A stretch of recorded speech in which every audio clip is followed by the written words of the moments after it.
And we welcome you in, everyone. Steve Lennox, Lennox on Baseball live stream podcast, Lennox on Baseball Chat with Jonathan Mayo in the works.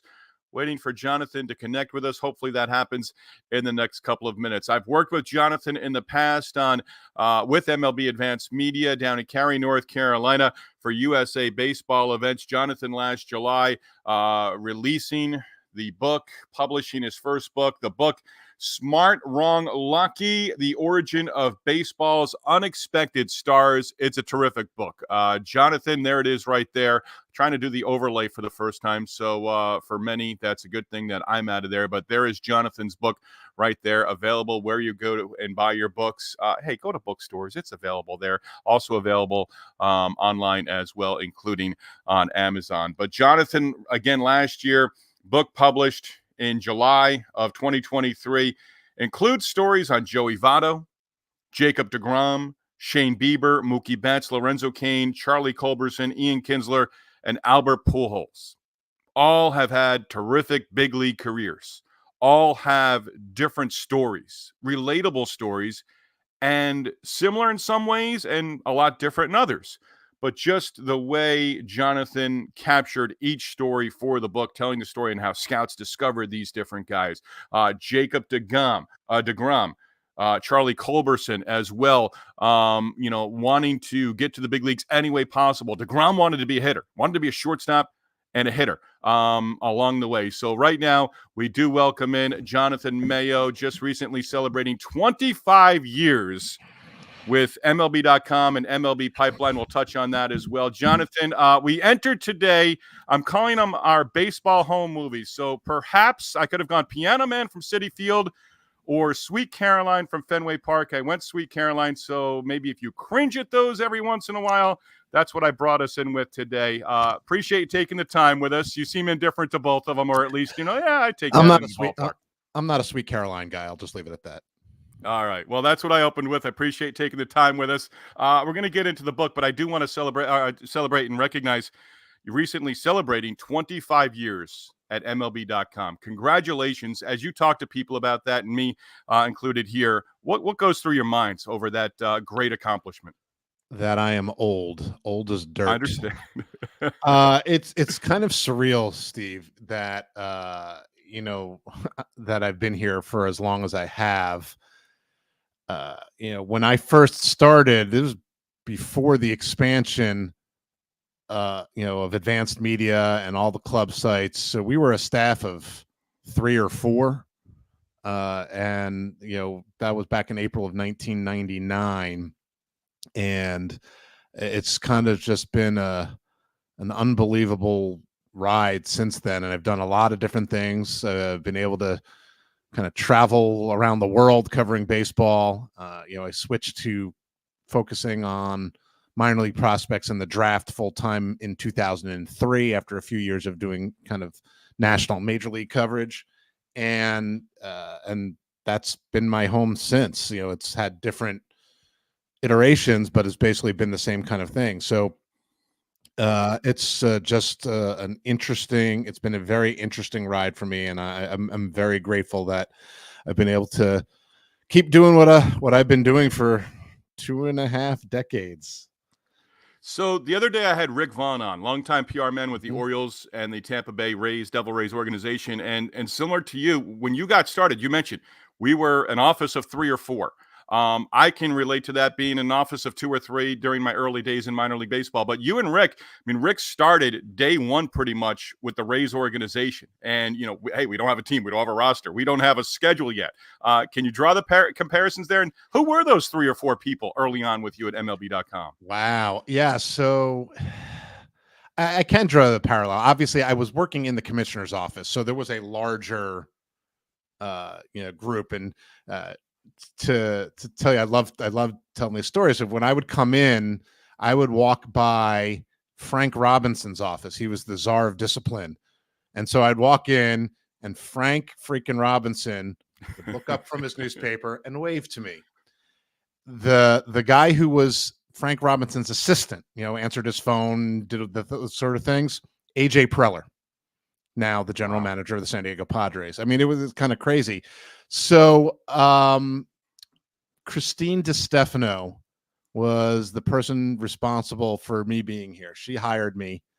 Alex Cam was I believe, who's called the director of new media, and was largely responsible for sort of setting us on our path. We had worked, we were completely in-house then.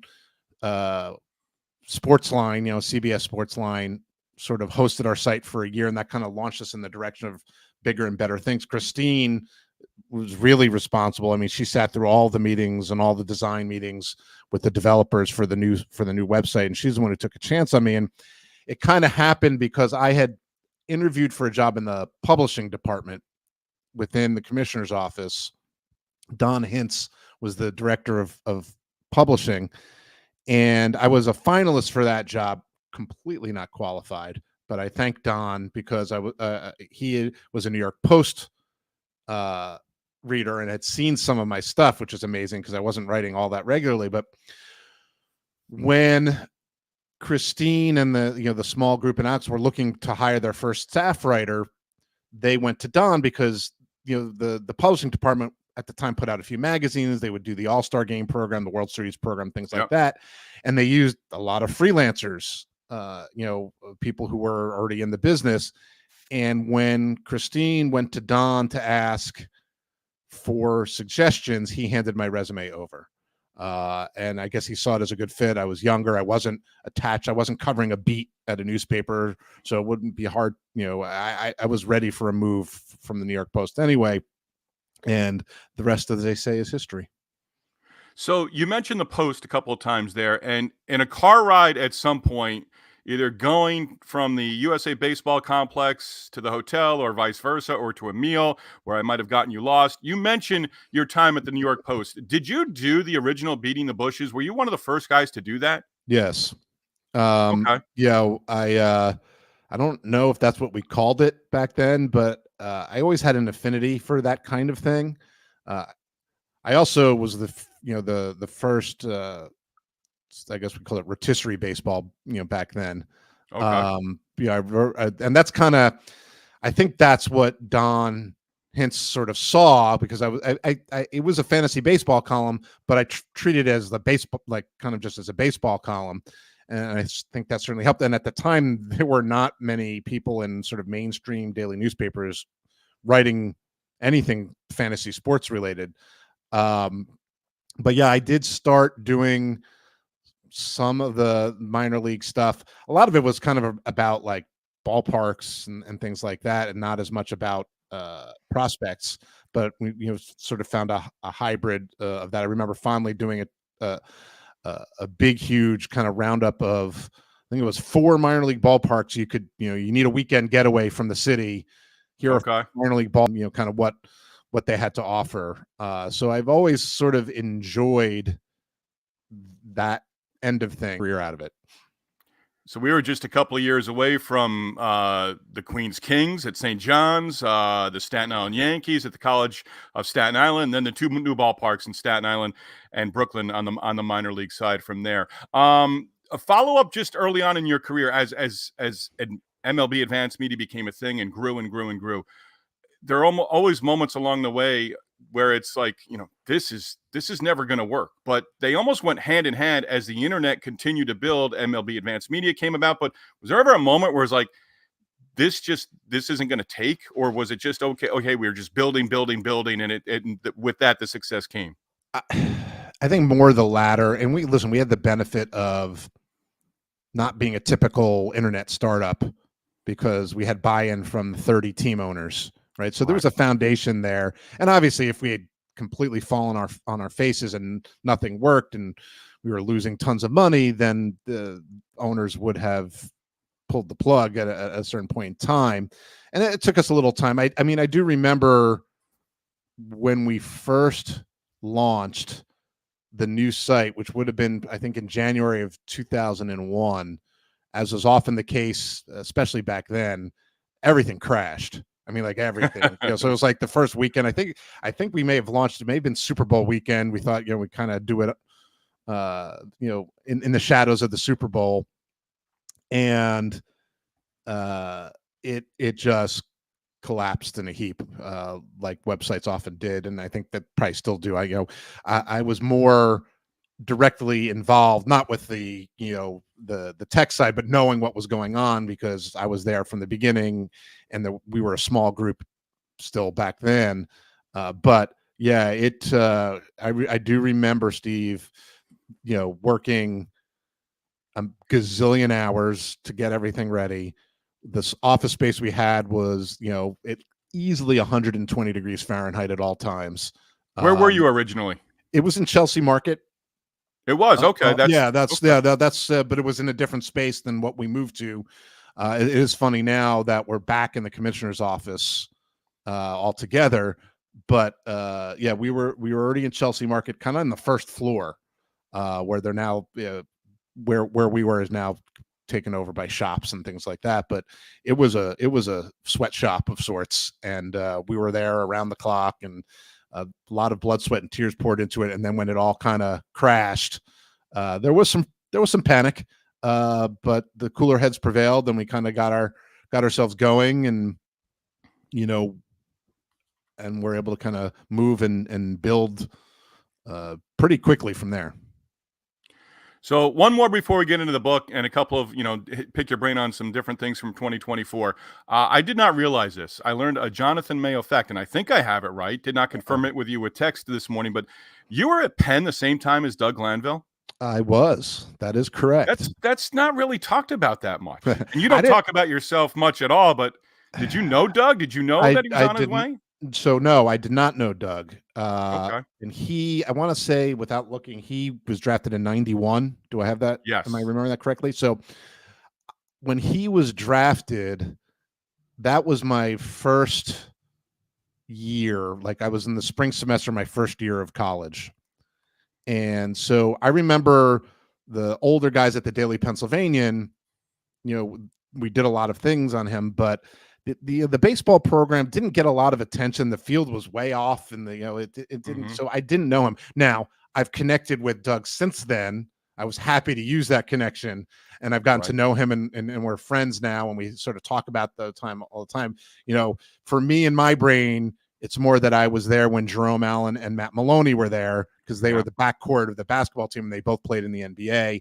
I mean, Maloney won a couple of rings with Olajuwon with the Houston Rockets.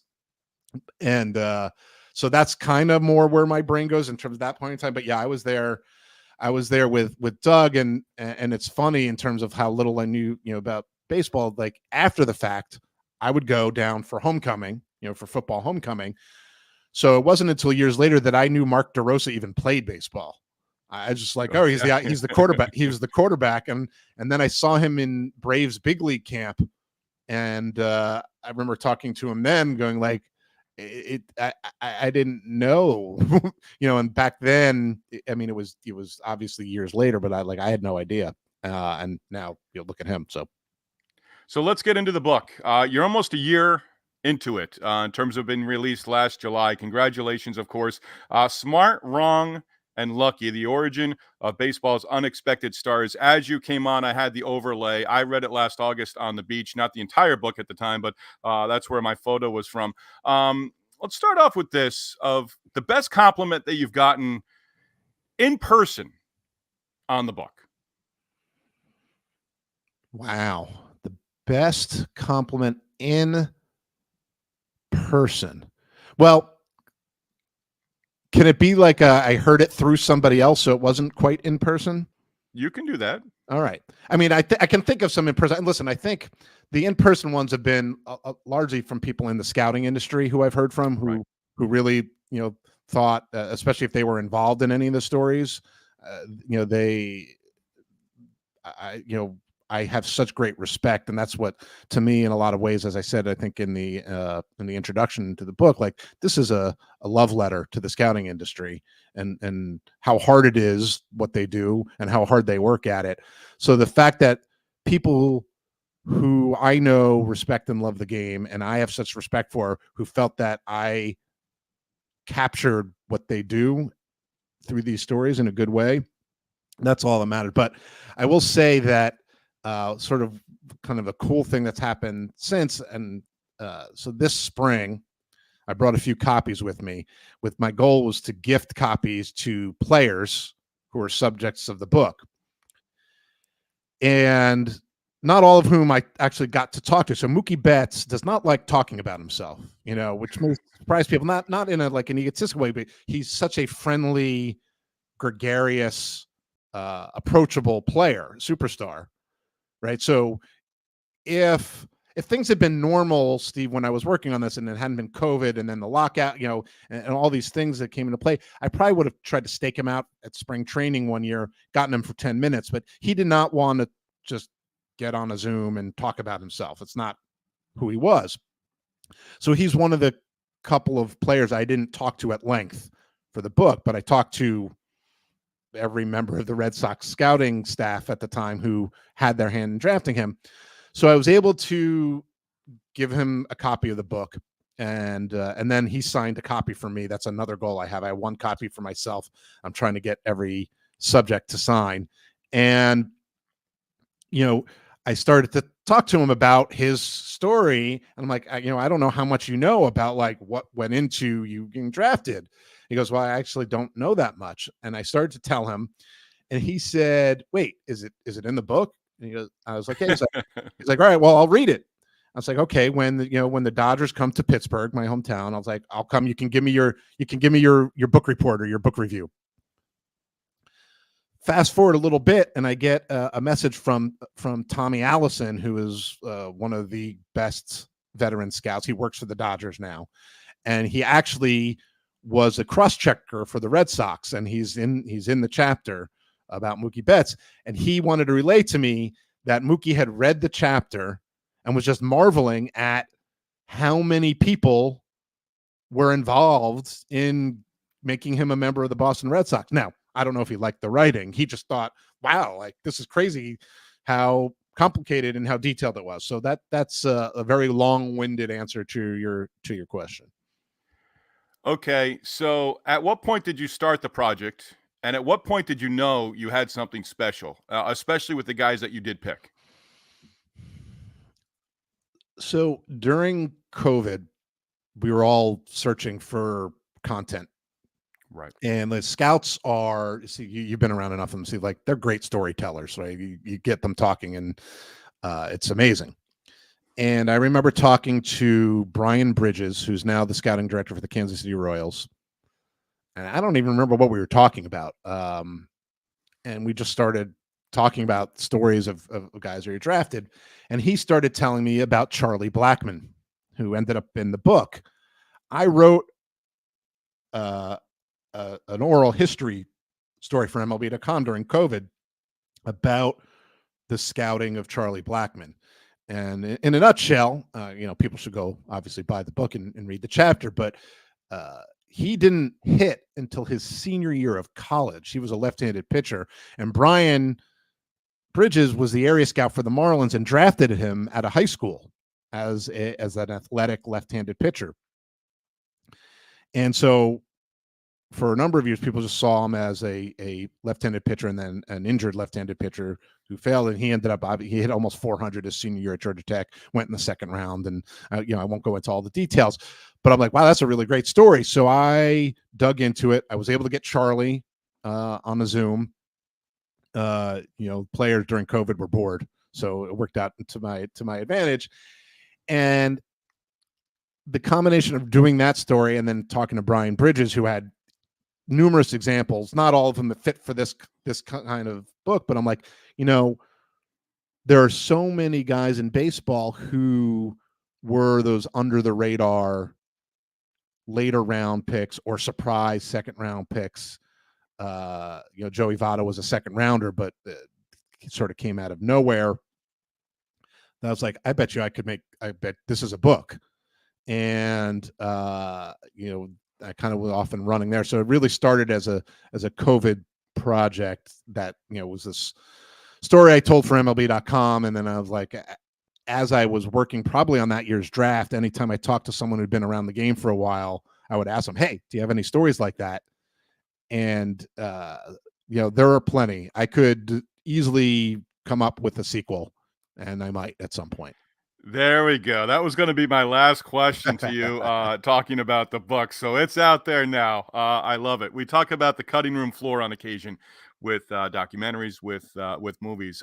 Were there players that didn't make the cut for what we'll call volume one, with volume two coming down the road? Yeah, in the end, it kind of worked out really well in terms of the stories I wanted to tell.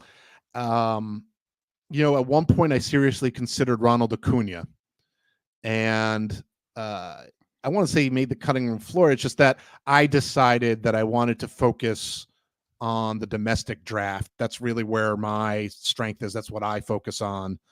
I was having difficulty finding enough voices for the Acuna story. That doesn't mean I won't pick it back up, because it is pretty amazing. I mean, he signed for only $100,000, which, considering who he is amazing. And I did talk to the main scout responsible for signing him. What becomes complicated, Steve, is that that was right at around the time that the Braves got into lots of trouble about international signing things. So some of the parties involved are not really reachable. So that's part of the reason I put him on the card. There are a couple of others that were sort of interesting that didn't quite fit. Brian Bridges again told me a story about Buster Posey, who obviously ended up being the number 5 pick in the draft. But when he was in high school, most people looked at him as a pitcher. He was sort of a Greg Maddoxy touch and feel righty. The thing that Brian said that he kicks himself about is that while he and most of the industry in the area saw Posey as a pitcher, he coached him at the East Coast Pro Showcase and knew he was a good enough hitter to send him up to pinch hit in the East Coast Pro Showcase, which is a big showcase over the summer. The Florida versus Georgia game is always a big one. And Bridges sent Posey to pinch hit with the bases loaded against Florida, and he hit a double off the wall to clear the bases, and it still didn't occur to him, oh, maybe he should hit. Now, no one had thought of him as a catcher. Mike Martin at Florida State deserves the credit for that. And even at Florida State, he moved around a lot because he was so athletic. So that didn't really quite fit the theme of what I ended up going with. And so there weren't too many others that I didn't do. What ended up happening is that some of the guys I did do ended up retiring. So it's more a look at guys who are kind of done or close to done. And the good thing is that if I just wait a few more years, there's gonna be a whole new crop of players who didn't, wouldn't have occurred to me because they weren't even in the big leagues or hadn't established themselves as stars yet.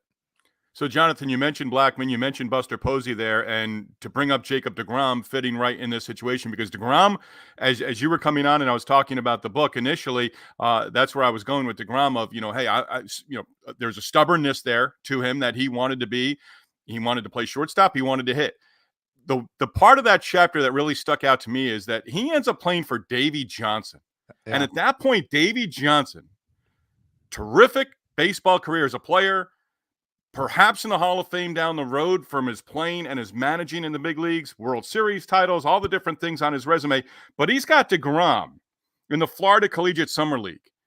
And as I'm reading all that and I'm taking it in, it's like, knowing what I have read about Davey Johnson over the years, it's almost like Davey Johnson's almost maybe looking at himself, because here's a guy who's got a stubbornness to him. Yeah, I mean, it was clear that Davey kind of was tipping his cap to deGrom for like the stance he took. Even though now in retrospect, he's like, well, see, I was right. But that was one of those, like, I didn't know what I was going to be getting. Like I knew that Davey would add some salt, and I knew that he, that would be an interesting part of the story, but I didn't know all of it. I just knew that he played for Davey briefly. And it wasn't until, Davey told me, he was like, yeah, he quit, because he didn't want to just pitch. And, I don't even think that and I don't even remember if it was in the book. I mentioned the book, but I don't think Davey remembered who the shortstop was, who was the priority guy on that team that kept them from using deGrom at short. But it was interesting, that deGrom really thought, and I think even up to the point where he got drafted and knew he was going to pitch, and Jacob was another one who he's very private. unlike Mookie, he doesn't like talking at all. And I don't begrudge guys for that, by the way. It wasn't anything nasty. He didn't stand me up. They don't like, he doesn't like talking about himself. He's kind of a quiet guy. But I am convinced that he thought that had someone given him the chance, he could have been a shortstop. Now, he couldn't hit. He hit well as a pitcher, as people saw, but he didn't show anything in college that said this guy could be a major league shortstop. I mean, he could field, he obviously could throw. We would have gone back to light hitting shortstop, perhaps. Yeah, if it was like the 70s, maybe that would have worked. And obviously he didn't, one of the things I didn't get into in this book is on the player development side. I mean, that would be a whole different sequel if I wanted to tell the same stories and the work that these guys put in to get to where they were, because Jacob deGrom was 88 to 90, maybe he touched 91 in college, has Tommy John surgery that summer, and then clearly worked so hard at his rehab that he was upper 90s, flirting with triple digits the next year, to the point where all the people who had been involved, I think it's Omar Minaya tells the stories, and Steve Barmingham, the cross-checker, they're getting calls from professional scouts saying, who's this? You got this guy down, in Savannah throwing 99. And they're like, wait, Jacob deGrom? Like, even they were surprised. So that's the lucky part, right? Where you just don't know what you're going to get and what, is inside of some of these guys that you don't see whether it can be unlocked until they get to the pro side. So all of a sudden he's throwing, mid upper 90s, going on to Shane Bieber. Bieber is a guy, and you talk about it present day of, we all chase velocity. We want to see those numbers. They're throwing every pitch, max effort. Bieber, a guy early on in his career, wasn't blowing guys away, probably wasn't on scouts' radars necessarily because he wasn't throwing hard, but he also in that time understood that he had to learn how to pitch as well. That really stuck out for me. Yeah, and I love guys like that too. I mean, it's a shame that he, went down with injury. It shows you it can happen to any pitcher. Doing that 100 times every 5 days is not natural. It doesn't matter. Yes, throwing super hard, super young is bad for you. That's a different conversation. But I love guys who know how to pitch. And Cleveland, there are certain organizations, and Cleveland's one of them, that have done a really good job of taking guys like that and on the player development side, helping them find more velocity in a more natural way, helping them find sharper secondary stuff. Some of it was luck. Bieber found his sort of spike curveball almost accidentally by playing catch with the teammate after he got drafted. But this was a guy who didn't miss a lot of bats. He was a very, very good pitcher when he entered pro ball in terms of using what he had and commanding the baseball extremely well, and then became Cy Young Award winner Shane Bieber because he went from throwing 90 to throwing 95 with more life, with that with that spike curve, and the regular complement of secondary pitches, and he didn't lose any of his command in the process. In Joey Votto's chapter, you talk about showcase baseball, travel baseball, and from the scout's standpoint of, hey, all of a sudden I stuck around for the end of a game and I saw an at-bat or I saw a pitcher, along those lines, and something stuck out, and all of a sudden that scout is, going to start paying attention. Maybe I found something here. Harder to do with travel baseball over the last couple of decades, the way it's been built up. How have scouts, in your view, and talking with them probably almost on a daily basis, I imagine, how have scouts adapted to that? Yeah, I mean, I think in a lot of ways, it's still the same thing. They're still going to watch players and evaluating players. And you could have 30 scouts at the same showcase honing in on one player, and you'll have countless opinions, because it's so subjective. The biggest difference, of course, now is the data and how that figures in. And I think you can't ignore the data, nor can you only let the data run your opinion. And that's organizationally, but also with an individual scout. I think the days of hiding a Joey Votto or not understanding what Albert Pujols brings to the table, you can't do that. Now, Albert Pujols went to the area code games, and didn't do much, but that was just the one look, and people didn't really know what to make of him. I think with Votto, it was the same thing because he was from Canada. He was a little bit of a late bloomer, as he says in the chapter. In Canada, they have a 13th grade, that like extra senior year of high school, and had he not had that and taken advantage of that, who knows, right? Because that enabled him to get seen and recruited by Coastal Carolina. Obviously he didn't go there. He wouldn't have been ready the year prior. And the fact of the matter is, that's Casey McKeon was the Red scouting director, and he went to go see his nephew play at a big, huge showcase, Perfect Games, the WWBA Wood Bat event in Jupiter. And it was only because he went to see his nephew play that he saw a couple of at-bats and was like, whoa. And he was in right away. And then they had to play kind of, espionage in terms of keeping it under wraps so people didn't know that they were in on him. But the fact of the matter is, the only other team that was in on him were the Yankees. No one else was all that interested. But I think in today's landscape, someone like that would have been seen more, even if just regionally. Votto's family didn't have a ton of money. So if they couldn't have afforded a lot of the things, first of all, I think there are a lot more people, angels, who come in and kind of help and provide financial assistance to players. But even just there's so many more regional events that guys like that would have been seen, and area scouts would have been keyed into more.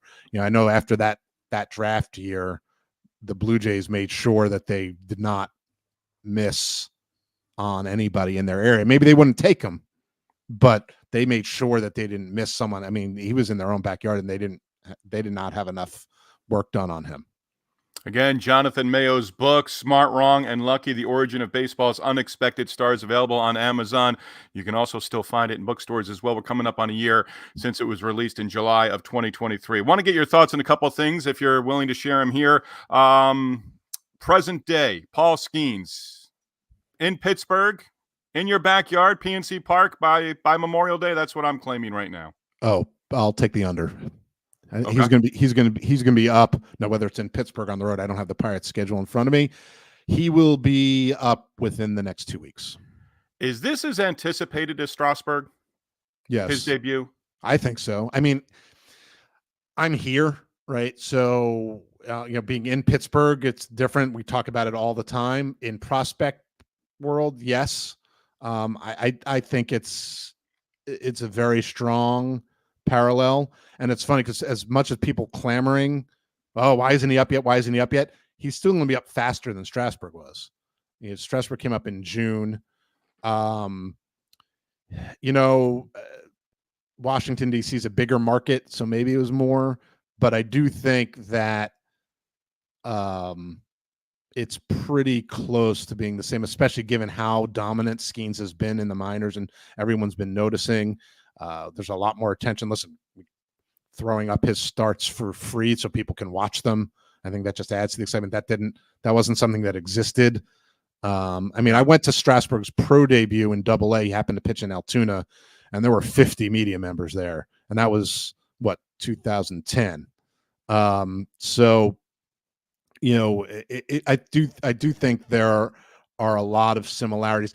The only difference, and I don't think it offsets it now, is that in Strasburg's year of his draft year, he was so far and away the obvious number one guy.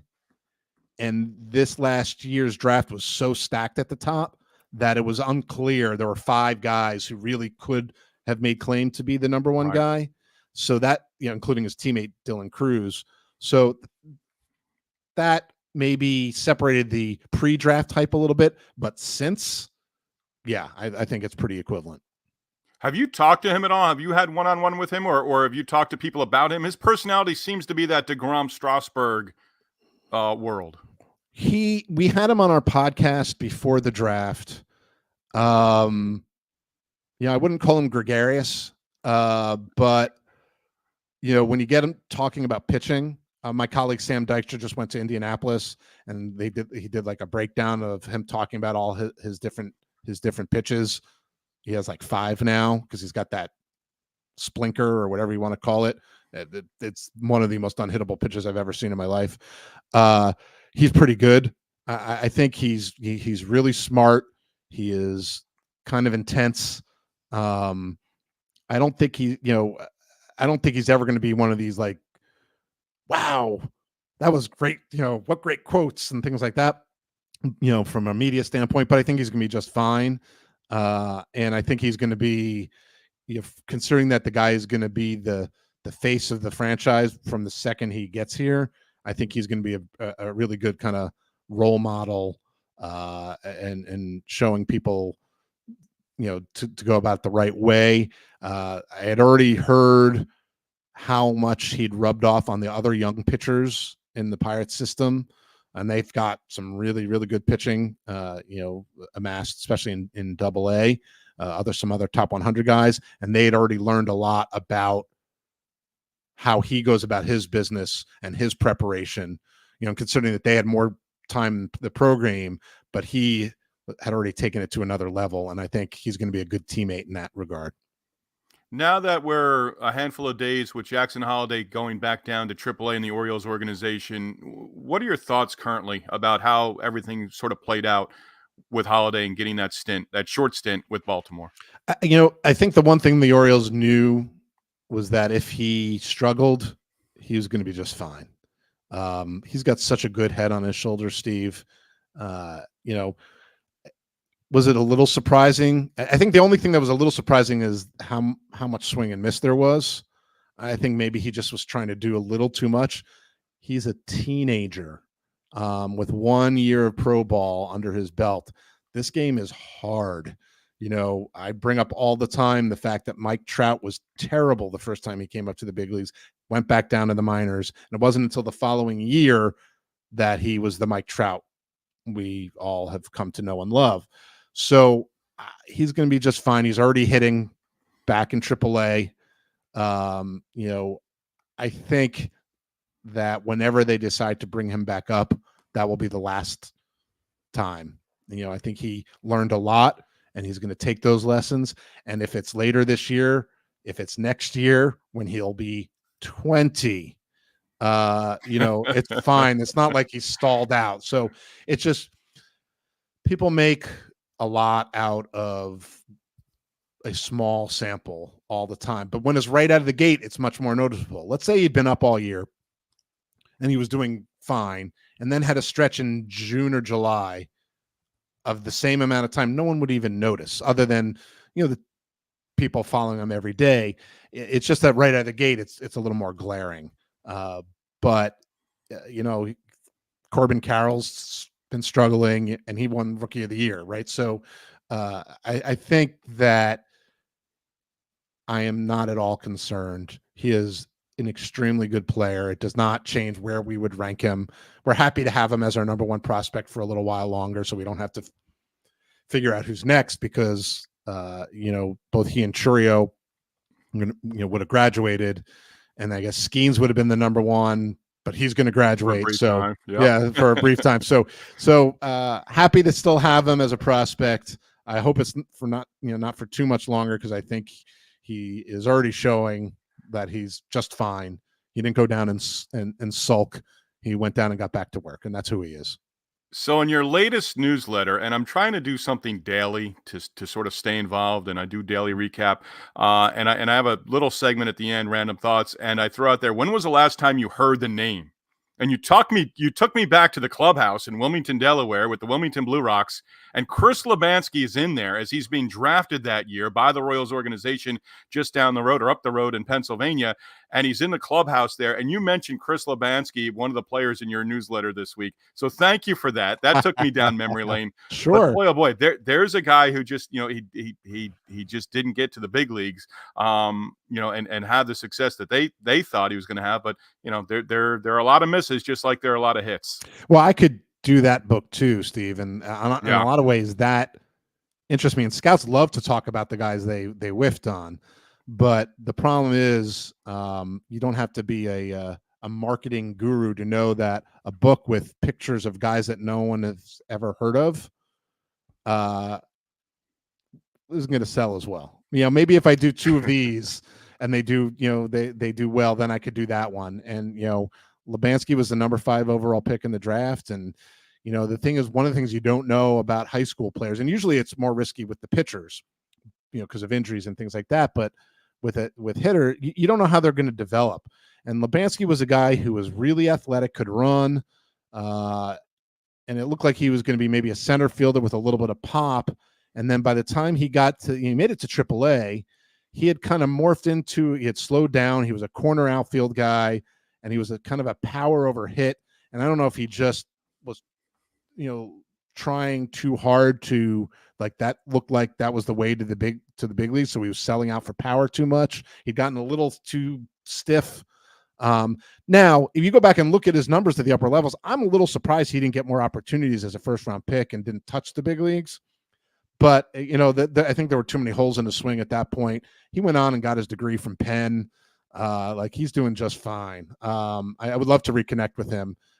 So I may try to find him, because I very much enjoyed that trip. I might try to beat you to that. And if I do, you can take from here. Yeah, no, that's fair enough. But I loved, I loved meeting his family. I stayed in touch with his dad for a long time, and I always enjoyed talking to Chris. He was a thoughtful kid back then, and turned into a thoughtful young man. And it just it's hard. The game is hard, and so super talented guys don't make it all the time. What tells you that Jack Caglione from the Florida Gators is going to be a big league hitter or a big league pitcher down the road? I think he's going to hit. It doesn't mean he couldn't get hit, batters out on the mound. It's just too good. The main questions about him, coming into the year, were the swing and miss and the chase. He just chased out of the zone too much. He didn't strike out. Like, the thing is that, the fact of the matter is that he managed to make contact, but it wasn't always good contact. And he wasn't swinging at hitters' pitches. And that, at the next level, that's not going to work, because professional pitchers will find ways to get you out and take advantage of those weaknesses. He's addressed all of that. He's still not striking out. He's not chasing, and the numbers, as the power has always been there. So I think the thing is, he's got at least 70 raw power on the scouting scale. And the question is, will he have enough of a consistent approach to get to that power regularly? And he has answered that with an emphatic yes. And that's why I think he goes in the top, 3 or 4 picks, depending on how things shake out. And it may not take him very long to get to the big leagues as a hitter. All right, last one for you, and I don't mean to put you on the spot, and in no way do I think I actually You do am, mean to put me on the spot. Come on. This is not original. I opened up a 2023 pack of Topps baseball cards the other day. I started sharing, each card, maybe a little story. I hit on Adley Rutschman and Aaron Judge over my first 2 cards. All right, Seth Brown was card number 3. I had never heard of my guy from earlier today, Buddy Kennedy, now with the Tigers. You got a Buddy Kennedy story or anything on Buddy Kennedy? Because I actually looked it up, and I do have one note, and you mentioned him earlier in the conversation. Buddy Kennedy, if I recall, is from Eastern Penn. No, he's from New Jersey. You got it. Oh, he played. He worked out with Mike Trout. Same high school. Yeah, same high school. He worked out with him. I remember talking to him.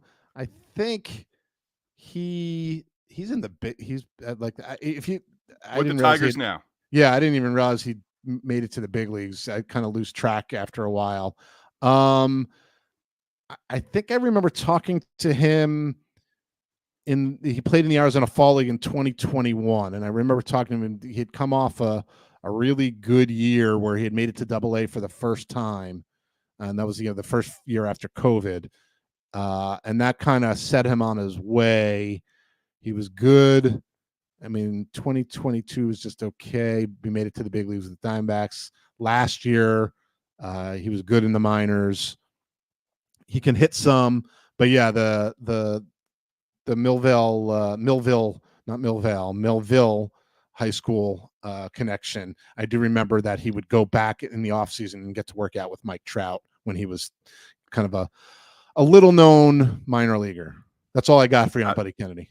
It's terrific. Outstanding stuff. I appreciate you taking the time. I appreciate you always responding when I reach out, and best wishes to you and to the family as well. Hopefully I'll see you in person at some point soon. I would love it, Steve. Thanks so much.